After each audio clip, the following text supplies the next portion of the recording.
Okay, so hello everyone. A very good morning to all of you guys. I hope everyone is doing good. आप सबका फिर से एक बार स्वागत है आपकी पॉलिटी क्लास में. This is your class number 83 और हम जो है बात करेंगे एक नए चैप्टर की. हमने लास्ट क्लास में जो है एंटी डिफेक्शन लॉ के बारे में कंप्लीट डिस्कशन किया, काफी कुछ उसमें आपको चीजें बताई. Now it's time that we should be talking about our next chapter, chapter number 51 जो है. This chapter is about the pressure groups. अब ये चैप्टर भी बड़ा इंपॉर्टेंट है आपके लिए, क्योंकि प्रेशर ग्रुप्स के ऊपर क्वेश्चन आते हैं. प्रेशर ग्रुप्स का कई बार इसका जिक्र होता है आपके जो है करंट अफेयर्स में, न्यूज में भी कुछ ना कुछ इसके रिलेटेड आता है. तो उसी के बारे में हमें भी फोकस करना है. क्या होते हैं प्रेशर ग्रुप्स, कैसे काम करते हैं, क्या सिग्निफिकेंस है प्रेशर ग्रुप्स का एक नॉर्मल डेमोक्रेसी में, एक फंक्शन में, गवर्नेंस में. तो इनके बारे में बात करेंगे. प्रेशर ग्रुप्स आपका चैप्टर नंबर 51. तो पहले शुरू करते हैं कि भाई प्रेशर ग्रुप्स का मतलब क्या है. तो देखो, आसान भाषा में समझेंगे तो प्रेशर ग्रुप्स जो है ये होती है एक ऑर्गेनाइज्ड एंटिटीज, कोई ऐसी संस्थाएं, कोई ऐसे ग्रुप्स, कोई ऐसी ऑर्गेनाइजेशंस जो वेल ऑर्गेनाइज्ड है और जिनको बनाया जाता है टू इन्फ्लुएंस द गवर्नमेंट. आसान भाषा में सरकार पे प्रेशर बनाने के लिए प्रेशर ग्रुप. क्यों? कि भाई सरकार के ऊपर we want to build some pressure, to build pressure on the government, to influence the government. किस चीज के लिए? गवर्नमेंट कोई भी पॉलिसी बनाएगी, गवर्नमेंट कोई भी डिसीजन लेती है, तो उन डिसीजंस को, उन प्रोसेसेस को इन्फ्लुएंस करना, सरकार पे प्रेशर बनाना, एक बहुत ही की वर्ड है, without directly participating in the electoral process. जो प्रेशर ग्रुप्स होते हैं ये डायरेक्टली कभी इलेक्शन नहीं लड़ेंगे, ये इलेक्टोरल प्रोसेस का डायरेक्टली इसमें पार्टिसिपेट नहीं करेंगे. ये सिर्फ आउटसाइड एक्सटर्नल प्रेशर क्रिएट करते हैं, एक्सटर्नली इन्फ्लुएंस करते हैं गवर्नमेंट की पॉलिसीज और गवर्नमेंट के डिसीजंस को. ठीक है ना? तो ये अपने आप में एक ऑर्गेनाइज एंटिटीज हैं. तो इनके बारे में अपने को समझना है. तो जैसे कि इनमें मेन डिफरेंस है, जैसे पॉलिटिकल पार्टी है, अब आपने अपना प्रेशर ग्रुप बनाया कि अपने आप में पॉलिटिकल पार्टी बनाई, क्योंकि जो पॉलिटिकल पार्टीज हैं वो तो डायरेक्टली कंपीट करती हैं. पॉलिटिकल पार्टीज जो हैं वो तो डायरेक्टली कॉम्पीट करती हैं, दे directly compete in the political process और इन द इलेक्टोरल प्रोसेस. वो तो चुनाव लड़ेंगे ना. लेकिन यहां पे ये प्रेशर ग्रुप्स जो है they do not aim to capture political power, क्योंकि पॉलिटिकल पावर, पॉलिटिकल पार्टीज का तो सिंपल पर्पस है, होता है, बताया भी था कि पॉलिटिकल पार्टी बनती ही है, उसका एम है पॉलिटिकल पावर को कैप्चर करना. लेकिन यहाँ प्रेशर ग्रुप्स का ना तो इलेक्टोरल प्रोसेस में हिस्सा लेना एम है, ना पॉलिटिकल पावर कैप्चर करना एम है. Pressure groups rather they want to shape the policies in line with their interest. जहां उनके हित जुड़े हैं, जहां उनके इंटरेस्ट जुड़े हैं, उस हिसाब से पॉलिसी में इंफ्लुएंस करने के लिए ये कोशिश करते हैं. तो अगर मुझे प्रेशर ग्रुप्स के ऊपर एक फ्लो चार्ट बनाना हो, इसके की फीचर्स वहां मेंशन करने हो, तो प्रेशर ग्रुप के क्या होते हैं या हो सकते हैं की फीचर्स. सबसे पहले प्रेशर ग्रुप्स जो है इनका सबसे पहला फीचर ये है कि बहुत ही स्पेसिफिक इशू फोकस्ड होते हैं. प्रेशर ग्रुप्स जो है इनका मेन, जो इनका कॉन्सेंट्रेट, जो ये मेन इनका फोकस होता है वो किसी एक खास मुद्दे पे होता है, एक पर्टिकुलर इशू पे होता है या पर्टिकुलर इंटरेस्ट पे होता है. जैसे हो सकता है कोई प्रेशर ग्रुप ऐसा है जो सिर्फ एनवायरमेंटल प्रोटेक्शन के ऊपर काम करता है, तो उसमें सरकार जब भी एनवायरमेंट रिलेटेड कोई पॉलिसी बनाएगी, डिसीजन लेगी, तो ये सरकार को अपना पक्ष रखेंगे, सरकार को उस बारे में बताएंगे और अपनी मांगे पूरी करवाने की कोशिश करेंगे. या हो सकता है वो ग्रुप स्पेसिफिकली लेबर राइट्स के बारे में बात करे या कोई बिजनेस इंटरेस्ट के बारे में बात करे. तो जो भी प्रेशर ग्रुप्स हैं वो एक जर्नल ग्रुप नहीं होते, वो एक स्पेसिफिक मुद्दों पे फोकस करने वाले. हर प्रेशर ग्रुप का अपना एक स्पेसिफिक इशू, स्पेसिफिक इंटरेस्ट होता है. दूसरा फीचर आपको ऑलरेडी बताया मैंने कि वो इनडायरेक्टली इन्फ्लुएंस करेंगे. वो पॉलिसी मेकर्स को इन्फ्लुएंस करते हैं ओनली एक्सटर्नली पॉलिसी मेकर को इन्फ्लुएंस करेंगे rather than contesting the elections directly. वो खुद कभी चुनाव डायरेक्टली नहीं लड़ते, क्योंकि इलेक्टोरल प्रोसेस का पार्ट उनका एम नहीं है. तीसरा, इनकी मेंबरशिप भी बड़ी डाइवर्स होती है. जो इनके मेंबर है, यानी प्रेशर ग्रुप का जो मेंबर होंगे उनके अपने अपने अलग अलग बैकग्राउंड हो सकते हैं, बस वो सारे मेंबर इकट्ठे क्यों हैं, एक ग्रुप का हिस्सा क्यों है, क्योंकि उनके बीच में उनको कुछ कॉमन गोल है। अब हो सकता है मान लीजिए कोई लॉयर है, कोई जुडिशियल फील्ड का आदमी है, कोई लॉ फील्ड का आदमी है, कोई टीचर है, कोई बिजनेसमैन है, इन सबका एक कॉमन इंटरेस्ट है। सब कहते हैं भाई पर्यावरण के लिए हमको कुछ करना है। तो बेशक आपका बैकग्राउंड अलग अलग हो, लेकिन सबके सब आकर के कॉमन गोल क्योंकि शेयर करते हैं, तो मेंबरशिप में, और इसमें अच्छी बात क्या होती है ना, इसमें कोई आपको एक सेम टाइप का बैकग्राउंड नहीं मिलता, तो उसमें एक्सपर्टीज भी ज्यादा आ जाती है। अलग अलग फील्ड के लोग अगर सेम गोल के लिए काम करते हैं, कॉमन गोल के लिए करते हैं, तो उनके पास एक अच्छी वैरायटी भी आ जाती है। They always get different different perspective. इनको हमेशा डिफरेंट जो है पर्सपेक्टिव देखने को मिलते हैं, अलग अलग पर्सपेक्टिव इनको मिलेंगे देखने के लिए। और चौथा फीचर क्या होगा इनका, ये नॉन प्रॉफिट नेचर के लिए होते हैं, जो मोस्ट ऑफ द, मैं सारे नहीं कह रहा, लेकिन most of the pressure groups जो है they are basically NPO, non profit organizations. इनका एम कोई मॉनेटरी बेनिफिट लेना नहीं है, कोई प्रॉफिट कमाना नहीं है। इनका काम है अपने एजेंडा को प्रमोट करना बिना किसी फाइनेंशियल गेन के, गोल के कारण। तो ये फाइनेंशियल गोल, फाइनेंशियल गेन इनका एम नहीं होता। ये सिर्फ अपने एजेंडे को, अपने इशू को, अपने इंटरेस्ट को जो है उसको हाईलाइट करते हैं, उस प्रोपेगेंडा को प्रमोट करते हैं, एजेंडा को प्रमोट करते हैं। तो ये कुछ बहुत खास फीचर, और ये कहाँ फीचर पूछे जा सकते हैं भाई, कल को एमसीक्यू आ जाए तो मुझे आइडिया होना चाहिए कि हाँ भी प्रेशर ग्रुप्स जो हैं वो क्या क्या करेंगे, किस तरह के प्रेशर ग्रुप्स होते हैं। अगर आप प्रेशर ग्रुप्स को डिवाइड करने लगो, इनके टाइप्स क्लासिफाई करो, तो प्रेशर ग्रुप्स को क्लासिफाई किया जा सकता है कई कैटेगरीज में, उनके कॉम्पोजिशन के हिसाब से या उनके ऑब्जेक्टिव्स के हिसाब से। जैसे फॉर एग्जांपल कुछ को मैं कहते हैं भाई ये है इंटरेस्ट ग्रुप्स। इंटरेस्ट ग्रुप्स वो स्पेसिफिक सेक्शन ऑफ सोसाइटी होते हैं, जैसे फार्मर्स, वर्कर, बिजनेस ओनर्स, है ना। तो ये लोग इन्होंने अपना ग्रुप क्यों बनाया, क्योंकि इनका एक कॉमन इंटरेस्ट है। जैसे फॉर एग्जांपल इंडिया में there is a pressure group called Bharatiya Kisan union. तो भारतीय किसान यूनियन फार्मर्स के लिए, भारत के किसानों के हितों के लिए, फार्मर के इंटरेस्ट के लिए वो प्रेशर क्रिएट करेंगे गवर्नमेंट पे। जो पॉलिसी ठीक नहीं लगेगी उस पर प्रोटेस्ट करेंगे, जो सही लगेगी उस पर सपोर्ट करेंगे। तो भारतीय किसान यूनियन एक प्रेशर ग्रुप है जो स्पेसिफिकली किसके इंटरेस्ट के बारे में बात करता है, किसके हितों के बारे में बात करती है, फार्मर्स के।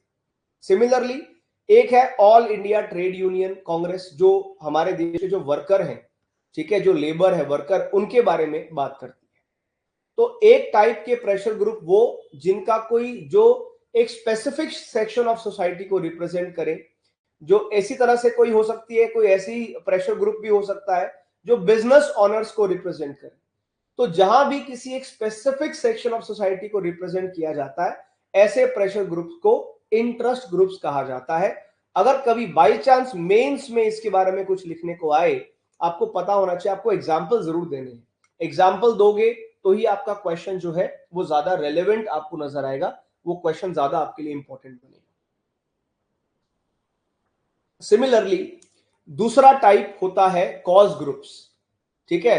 अब वहां पे वो आप एक पर्टिकुलर सेक्शन ऑफ सोसाइटी को रिप्रेजेंट नहीं कर रहे हो। कॉज ग्रुप ऐसे ग्रुप्स होते हैं जो किसी स्पेसिफिक कॉज के लिए, कोई खास चीज के लिए बनाए गए हैं। तो उसमें कौन मेंबर जुड़ रहा है वो मेंबर इंपॉर्टेंट नहीं है, उसमें इंपॉर्टेंट है कि सारे मेंबर मिलके क्या अचीव करना चाह रहे हैं, उस ग्रुप का एंड गोल क्या है, उसका मेजर फोकस किधर है। कोई प्रेशर ग्रुप होगा जो ह्यूमन राइट्स पे फोकस कर रहा है, कोई एनवायरमेंट प्रोटेक्शन पे कर रहा है, कोई एनिमल वेलफेयर के लिए काम कर रहा है।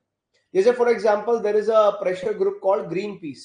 ये एनवायरमेंट स्पेसिफिक, इसका कॉज क्या है, ये एनवायरमेंट के कॉज के लिए काम करेगा। एमनेस्टी इंटरनेशनल सबने सुना होगा, ये ह्यूमन राइट्स के ऊपर काम करेगी।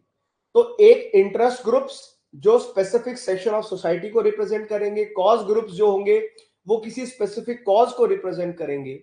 नंबर 3 पे आते हैं institutional groups. They represent institutions और they represent organisations. Like for example कोई ग्रुप है जो पूरी ब्यूरोक्रेसी को रिप्रेजेंट करता है, या कोई ग्रुप है जो मिलिट्री को रिप्रेजेंट करता है, कोई एजुकेशनल इंस्टीट्यूशंस को रिप्रेजेंट करता है। फॉर एग्जांपल हमारे देश में there is a pressure group called IMA, Indian Medical association.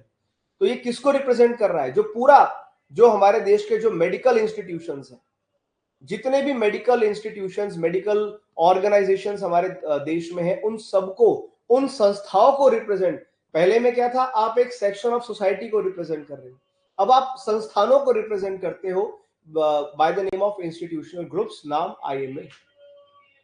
इसी तरह से there is a fourth type called as associational groups. चौथे एसोसिएशनल ग्रुप्स होते हैं जो फॉर्मली ऑर्गेनाइज्ड ग्रुप्स हैं, often with official memberships and a very structured hierarchies. जैसे associated group में क्या होता है, प्रॉपर बड़ी ऑर्गेनाइजेशंस हैं, एक फॉर्मली बने हुए पूरे तरीके से, जिनका आपको प्रॉपर मेंबरशिप लेना पड़ेगा। इनमें आप इनका मेंबर बनना है आपको, तो आपको एक ऑफिशियल मेंबरशिप की जरूरत पड़ती है, कुछ उसकी क्वालिफिकेशंस होती है, ऐसे नहीं मिलती।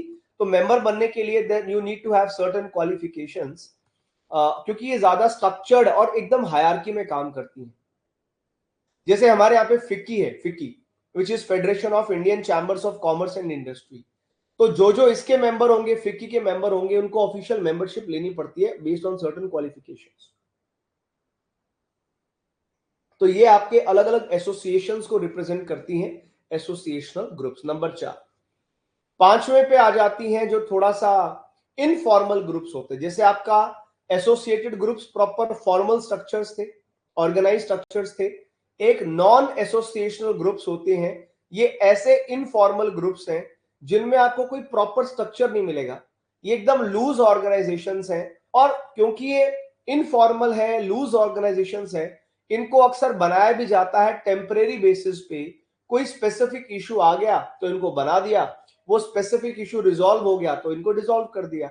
जैसे movement against land acquisition for industrial project. तो कभी कभी मान लीजिए किसी एरिया में भूमि अधिग्रहण होना है, लैंड एक्विजिशन होनी है, तो वहां के कुछ लोगों ने मिलकर के एक नॉन एसोसिएटेड ग्रुप बनाया और आप उसको प्रोटेस्ट कर रहे हो, आप कह रहे नहीं भाई यहाँ की जमीनें आप अधिग्रहण नहीं कर सकते, तो इसके खिलाफ हम जो है प्रोटेस्ट करते हैं। तो कोई स्पेसिफिक इशू आया, अगर वो नहीं आता तो ग्रुप भी नहीं बनता। तो यहाँ पे कोई स्पेसिफिक इशू आ गया, उस पे इशू ग्रुप बन गया, जो इसका आउटकम निकला उसके बेसिस पे आपने डिसॉल्व कर दिया या रख लिया, जो भी किया। फिर आपके नंबर 6 पे आते हैं एनोमिक ग्रुप्स। एनोमिक भी अनऑर्गेनाइज्ड ग्रुप्स होते हैं, बड़े स्पॉन्टेनियस ग्रुप्स होते हैं, एकदम फटाफट जल्दबाजी में बनाए होते हैं। इनमें मोस्टली क्यों बनाए जाते हैं भाई, कोई ऐसा इवेंट हो गया, कोई ऐसा इंसिडेंट हुआ कि तुरंत आपको प्रोटेस्ट करना है, तुरंत आपको स्ट्राइक करनी है, डेमोन्स्ट्रेशन करने हैं अचानक से। अब जैसे मान लीजिए आपके स्टूडेंट प्रोटेस्ट है, तो अगर अगर अचानक से बहुत सारे स्टूडेंट का प्रोटेस्ट, अब ये स्टूडेंट्स जो है ये कोई एसोसिएशन नहीं है, स्टूडेंट्स कोई स्पेसिफिक इंटरेस्ट भी नहीं है स्पेसिफिक। तो आप ऐसे कई बार क्या होता है, अचानक से देखो जैसे जनता सड़कों पे उतर आई, अचानक से पब्लिक डेमोन्स्ट्रेशन शुरू हो गया। अभी नेपाल के अंदर आपने देखा, नेपाल में स्टूडेंट प्रोटेस्ट स्टार्ट हो गया, जेनजी प्रोटेस्ट स्टार्ट हो गया। ये एनोमिक ग्रुप्स हैं, अनऑर्गेनाइज स्पॉन्टेनियस ग्रुप्स हैं, जो स्पेसिफिकली किसी मामले पे इनका पर्पस ये नहीं कि हमें एंड गोल, ये इनका कोई स्पेसिफिक कॉज नहीं होता। ये इसलिए नहीं बनते कि भाई हमें हमारा एंड गोल ये है, पर फिलहाल जो हो रहा है ये मंजूर नहीं है, इनके पास कोई ऑल्टरनेटिव नहीं है होगा कि जी हमको ये नहीं ये चाहिए, ऐसा ऑल्टरनेटिव नहीं है। लेकिन ये सीधे सीधे तौर पे वो करते हैं, पब्लिक डेमोन्स्ट्रेशंस करने के लिए, या कोई आम जनता पब्लिक प्रोटेस्ट करती है, स्ट्राइक करती है, लाइक समथिंग लाइक दैट। जैसे मान लीजिए एक बार इंडिया में वो हुआ, India against corruption, Anna Hazare का मूवमेंट स्टार्ट हुआ, वहां पे बहुत सारी जनता पहुंच गई पब्लिक डेमोन्स्ट्रेशन करने के लिए, ऑल दैट। या निर्भया जो जो एक रेप केस बड़ा वो आया था सामने 2012 में, वहां पे जो है लोग पहुंचे थे जंतर मंतर में प्रोटेस्ट करने को। तो वो सब एनोमिक ग्रुप्स हैं, अनऑर्गेनाइज और स्पॉन्टेनियस ग्रुप्स हैं, जो एकदम से किसी स्पेसिफिक प्रोटेस्ट, स्ट्राइक या डेमोन्स्ट्रेशन के लिए बनाए जाते हैं। तो हमने क्या सीखा, हमने आपको 6 तरह के अलग अलग प्रेशर ग्रुप्स बताए। Interest groups, specific section of society के इंटरेस्ट के लिए। कॉज ग्रुप्स, किसी स्पेसिफिक कॉज के लिए। इंस्टीट्यूशनल ग्रुप्स, किसी स्पेसिफिक इंस्टीट्यूशंस को रिप्रेजेंट करने के लिए। एसोसिएटेड ग्रुप्स, जिनमें ऑर्गेनाइज ग्रुप्स, ऑफिशियल मेंबरशिप वाले ग्रुप। नॉन एसोसिएटेड, अनऑर्गेनाइज से होते हैं, इनफॉर्मल ग्रुप्स होते हैं, टेम्परेरी बेसिस पे स्पेसिफिक इशू के लिए बनाए जाते हैं, टेम्परेरी बेसिस पे। और एनोमिक है स्पॉन्टेनियस ग्रुप्स और अनऑर्गेनाइज्ड। तो ये तो बात होगी टाइप्स की। फंक्शन क्या है, ये काम क्या करते हैं, फंक्शन जरूर पढ़िए, जरूर समझिएगा कि प्रेशर ग्रुप्स का अल्टीमेटली फंक्शन क्या होता है, क्या पर्पस, क्या काम है इनका। तो अगर आप देखोगे तो आपके जो प्रेशर ग्रुप्स हैं बहुत सारा इनका, ये फंक्शन कह लो, इनका सिग्निफिकेंस कह लो, तो कई प्रकार के काम करते हैं pressure groups. Like for example number 1, influencing the policy decisions. Undoubtedly pressure group जो है एक तरह से ये पॉलिसी मेकर्स जो होते हैं, सरकार जो है, उनके पास पब्लिक ओपिनियन पहुंचाती है, लोग इस बारे में क्या सोच रहे हैं, वो कोई स्पेसिफिक सेक्शन हो सकते हैं, कोई भी।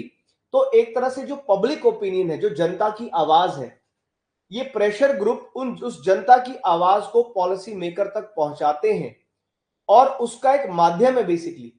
तो पब्लिक ओपिनियन को पॉलिसी मेकर्स तक पहुंचाने का एक चैनल है, एक मीडियम है ये प्रेशर ग्रुप्स। तो जब जनता की आवाज को रखेंगे ज्यादा मजबूती के साथ, तो उससे पॉलिसी डिसीजंस को इन्फ्लुएंस किया जाता है। अब सरकार, अब जैसे फॉर एग्जांपल लेटेस्ट आपका फार्मर प्रोटेस्ट था। अब फार्मर प्रोटेस्ट में कोई पॉलिटिकल पार्टीज तो इन्वॉल्व नहीं थी।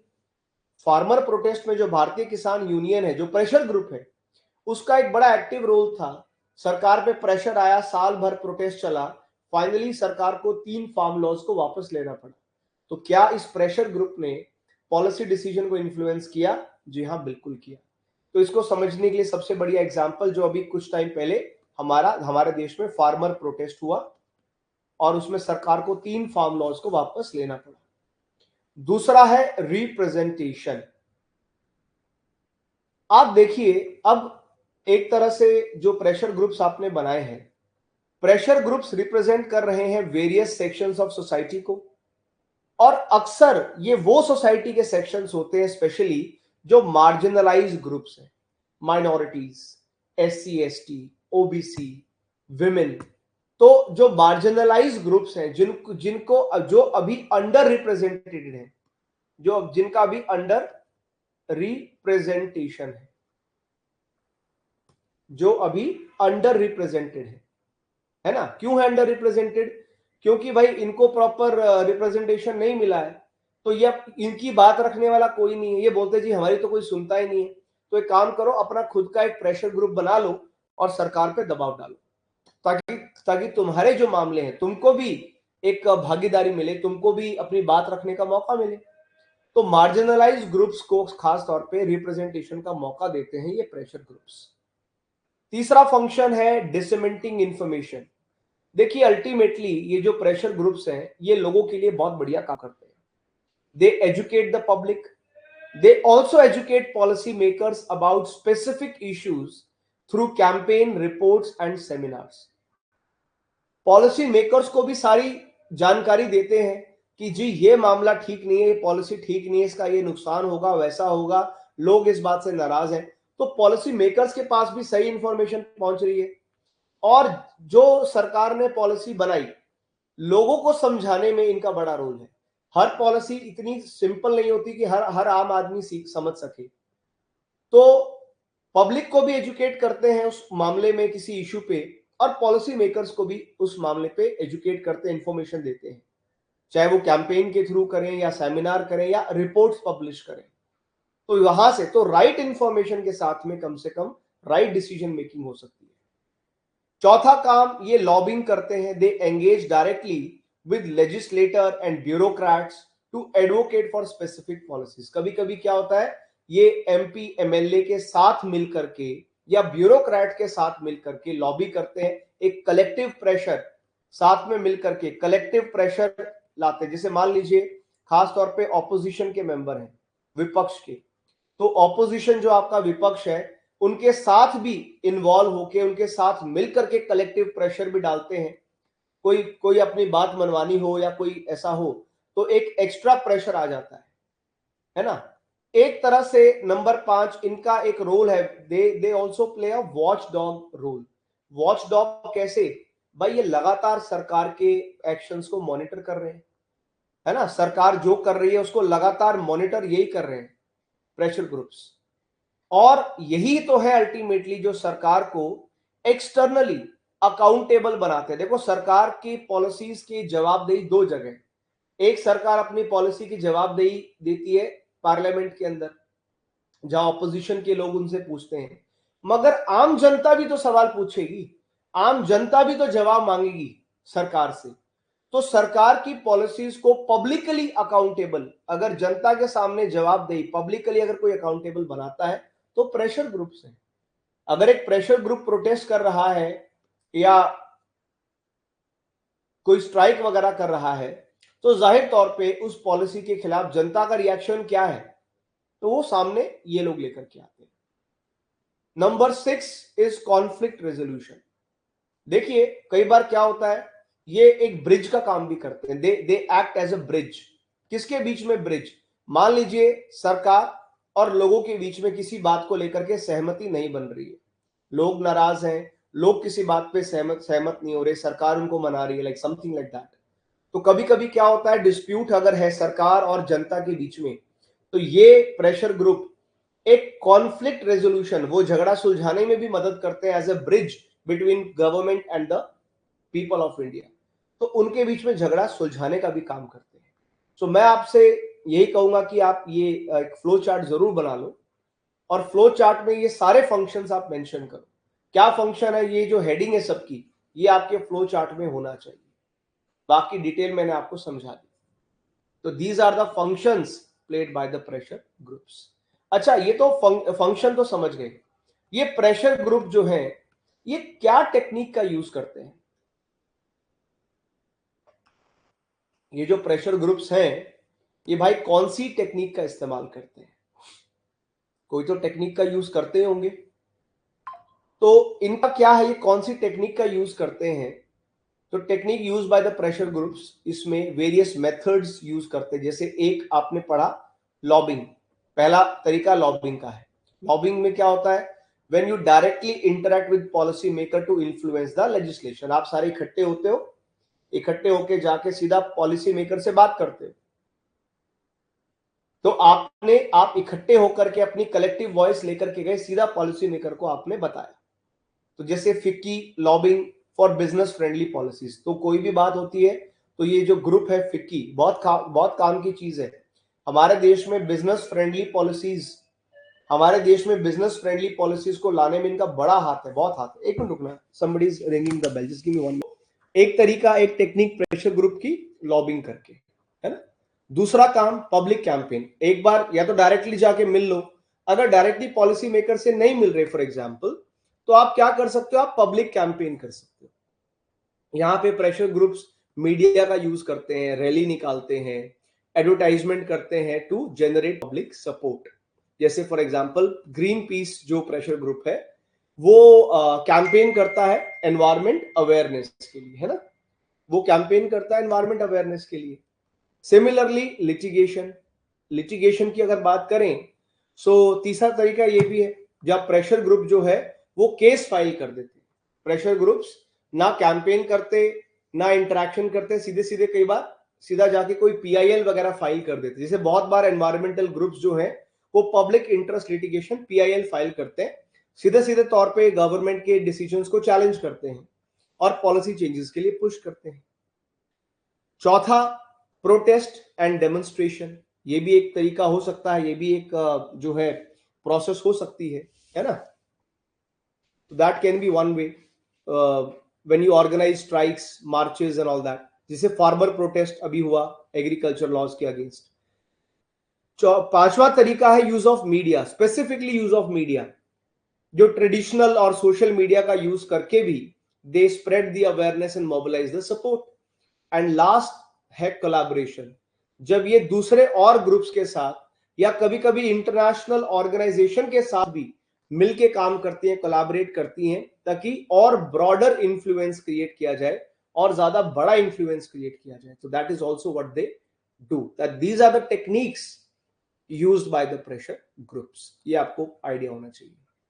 इंडिया स्पेसिफिक है, ये आपके प्रेशर ग्रुप्स हैं। एक मिनट रुकना।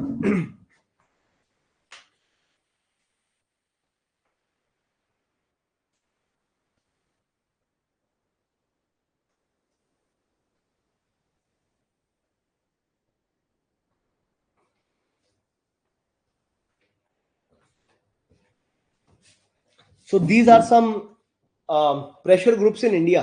Okay, तो ये प्रेशर ग्रुप्स जो इंडिया वाले हैं, जैसे हमारे ट्रेड एंड बिजनेस के लिए हमारे इंडिया में we have Confederation of Indian Industry CII, we have FICCI also.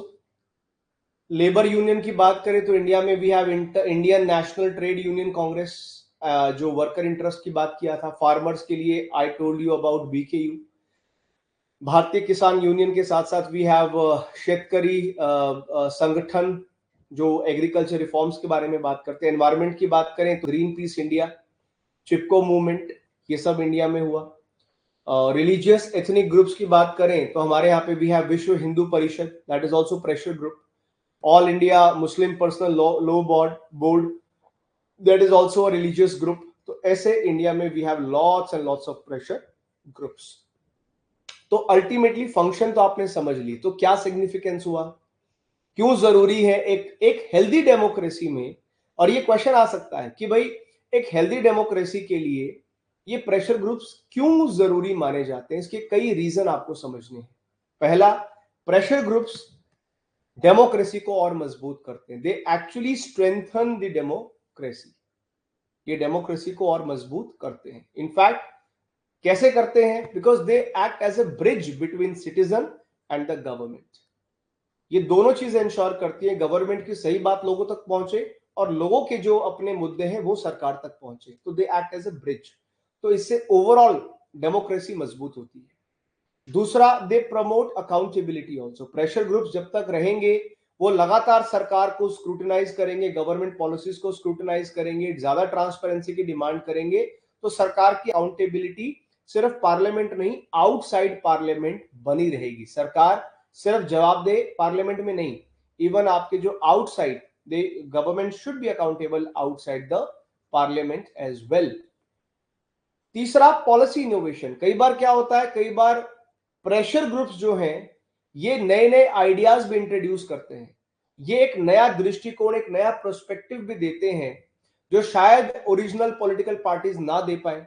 तो कई बार ये ऐसा इनोवेटिव सॉल्यूशन ले आते हैं जिसको लगता है कि हाँ यार ये भी तो किया जा सकता है.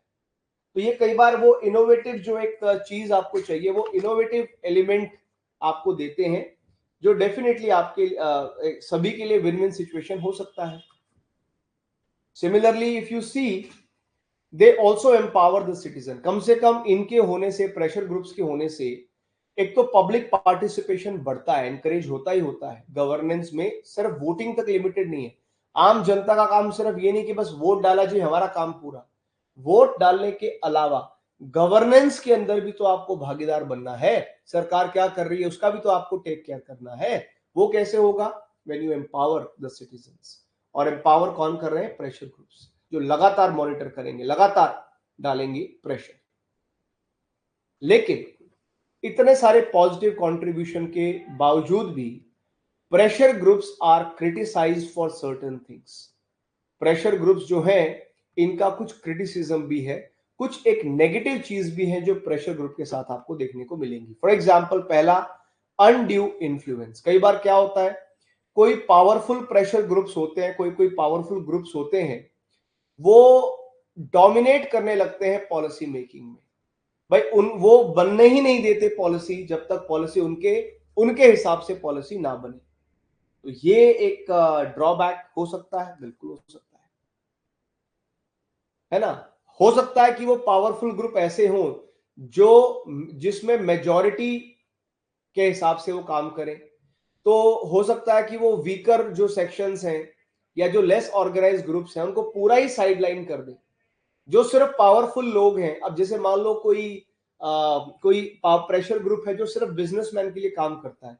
अब वो इतना पावरफुल ग्रुप है, वो लगातार सरकार पे यही प्रेशर डालेगा कि भाई बस बिजनेसमैन के बारे में सोचना है, आम जनता के बारे में नहीं सोचना. तो इसका नेगेटिव इफेक्ट हो गया. तो अगर कोई पावरफुल ग्रुप है जो वीकर सेक्शन, मार्जिनलाइज सेक्शन को साइडलाइन करके काम करे, नैरो इंटरेस्ट के साथ काम करे, तो नुकसान भी हो सकता है इस चीज का. Lack of accountability. चलो, प्रेशर ग्रुप तो सरकार को अकाउंटेबल बना देते हैं. खुद प्रेशर ग्रुप्स की अकाउंटेबिलिटी, भाई प्रेशर ग्रुप की भी तो जवाबदेही होनी चाहिए ना. अगर मान लो एक प्रेशर ग्रुप है जो लगातार प्रोटेस्ट कर रहा है कि ये पॉलिसी के बंद करो, सरकार हाय हाय और लगा हुआ है प्रोटेस्ट करने में, कोई उनसे भी तो पूछने वाला हो कि भाई क्यों, एक्सप्लेन करो, तुम्हारे भी तो जवाबदेही चाहिए ना। ऐसा तो नहीं कि खाली अटेंशन पाने के लिए तुम प्रोटेस्ट कर रहे हो और जाकर के तुम्हारे दो बड़े लीडर्स को सरकार थोड़ा सा कुछ बेनिफिट दे दे और तुम कहोगे नहीं अब ठीक है सब सही हो गया, प्रोटेस्ट खत्म कर दो। तो प्रेशर ग्रुप्स जो हैं वो खुद डायरेक्टली अकाउंटेबल नहीं होते, ये अकाउंटेबल सरकार को करते हैं, पर इनकी अपनी अकाउंटेबिलिटी, इसका देयर इज नो मैकेनिज्म। इसका भी कोई मैकेनिज्म होना चाहिए। भाई ये या तो अपना एक कुछ पब्लिश करें, ये प्रेस कॉन्फ्रेंसेस करें, ये इनकी कोई ऑफिशियल वेबसाइट्स हो जिनके ऊपर ये बताएं कि हम इसलिए कर रहे हैं, ये हमारा एजेंडा है, ये हमने अचीव किया, ये हमने अचीव नहीं किया, ये प्रोटेस्ट फेलियर हुआ, ये प्रोटेस्ट सब कुछ तो हो। इनकी अपनी जवाबदेही नहीं है। तो ऐसे में प्रॉब्लम क्या हो जाती है, क्योंकि इनकी अकाउंटेबिलिटी नहीं है, इनके पीछे का मोटिव, प्रेशर ग्रुप जो है वो किस मंशा से, किस मोटिव से काम कर रहा है, ये कहना बड़ा मुश्किल हो जाता है। क्या पता कहीं फॉरेन फंडिंग मिल रही हो और फॉरेन फंडिंग ये कह रही है भाई तुमको ना इंडिया में हर डेवलपमेंट प्रोजेक्ट पे पहुंच जाना है और हर डेवलपमेंट प्रोजेक्ट के प्रोटेस्ट करना है, ये बोल के कि एनवायरमेंट को नुकसान होगा, एनवायरमेंट को नुकसान होगा। हाँ, एनवायरमेंट को नुकसान होता होगा, पर क्या पता वो प्रोजेक्ट बहुत जरूरी हो सरकार के लिए, देश के लिए। तो इनका अपना क्या मोटिव है, ये थोड़ा सा गड़बड़ कर देता है चीजों को। कई बार बहुत नैरो फोकस है, कई बार मान लीजिए अब वही हम बात करें कि प्रेशर ग्रुप कई बार बहुत ही स्पेसिफिक इश्यूज पे प्रोटेस्ट कर रहे हैं। आप सिर्फ एनवायरमेंट को लेकर के प्रोटेस्ट कर रहे हो, कई बार आप इस बात को इग्नोर, अभी नैरो नैरो इश्यूज पे फोकस करके कई बार जो ब्रॉड नीड्स हैं सोसाइटी की वो इग्नोर हो जाती है। जैसे भाई माना आपको एनवायरमेंट, लेकिन आप ये भी देखिए ना कि जो सरकार यहाँ बना रही है प्रोजेक्ट, उससे लोगों को कितना बेनिफिट होगा।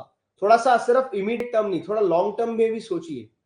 तो कई बार क्या होता है कि ये स्पेसिफिक इश्यूज के चक्कर में नेशनल इंटरेस्ट कॉम्प्रोमाइज हो जाते हैं, ignore broader societal needs, and they also it might compromise national issues also.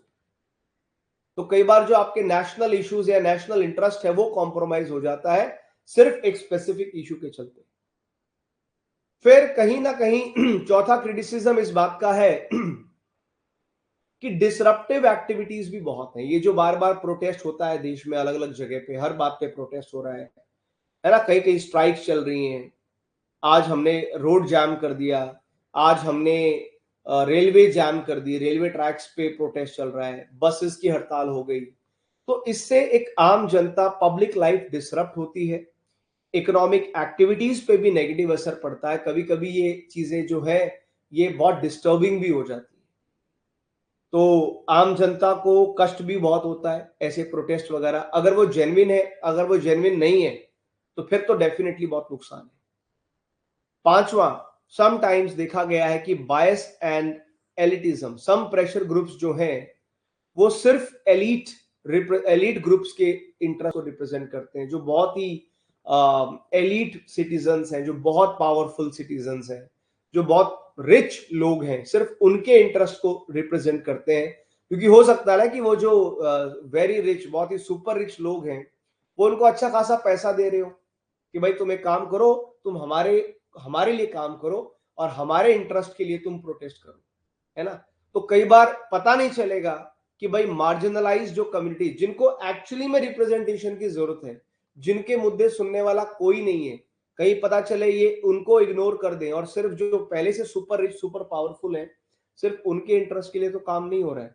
तो ये चीज जो है इसका भी क्रिटिसिज्म है। तो हाँ, ये तो रियलिटी है, there are challenges, there are criticism.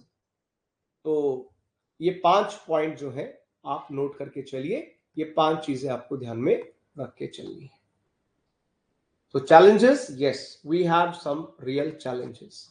एक लास्ट कंपैरिजन है before I conclude today's topic.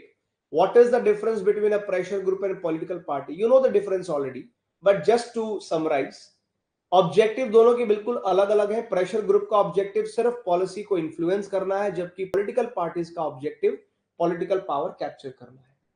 Scope की बात करें तो प्रेशर ग्रुप्स का फोकस स्पेसिफिक इश्यूज पे ही होता है, पॉलिटिकल पार्टीज हमेशा ब्रॉड पॉलिटिकल एजेंडा पे फोकस करती है। इलेक्टोरल पार्टिसिपेशन में प्रेशर ग्रुप्स तो कभी भी इलेक्शन में कॉन्टेस्ट करेंगे नहीं, और पार्टीज तो बनती ही इलेक्शन में कॉन्टेस्ट करने के लिए। अकाउंटेबिलिटी की बात करें तो ये जो जो प्रेशर ग्रुप्स होते हैं, they are not accountable to the public, लेकिन political parties definitely they are accountable to the voter.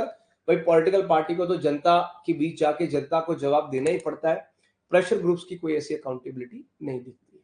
तो ये डिफरेंस वेरी इंपॉर्टेंट आ सकता है, पूछा जा सकता है।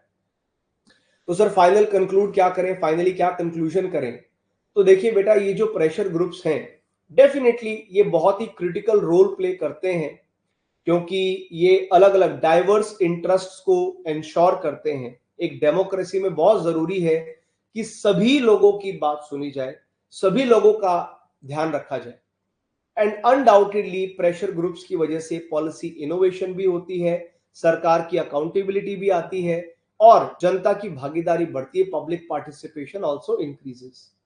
हालांकि इनकी जो इन्फ्लुएंस है, it must be balance to prevent dominance by a few powerful groups. ये जरूर करना चाहिए, इनके ऊपर भी एक चेक एंड बैलेंस चाहिए कि सिर्फ कुछ limited powerful group, limited powerful people के लिए काम ना करे, एंड थोड़ा सा जो है overall accountability should be better held. Now comes the last conclusion, understanding addressing the challenges. जो हमने ऑलरेडी बात की, उनको एड्रेस करना बहुत जरूरी है। अगर वो हम करते हैं तो डेफिनेटली लॉन्ग टर्म में एक पॉजिटिव कंट्रीब्यूशन होगा इन प्रेशर ग्रुप्स का, और इनकी वजह से हमारा जो डेमोक्रेटिक सिस्टम है, हमारा जो लोकतंत्र प्रजातंत्र है, वो और भी ज्यादा वाइब्रेंट, और भी ज्यादा इंक्लूसिव बनेगा। ऐसा काम है प्रेशर ग्रुप्स का। तो this is the topic that we need to talk about. तो ये था हमारा प्रेशर ग्रुप्स पे डिस्कशन। प्रीलिम्स मेंस दोनों के लिए इंपॉर्टेंट है, तो डेफिनेटली आपको इसको पढ़ना चाहिए।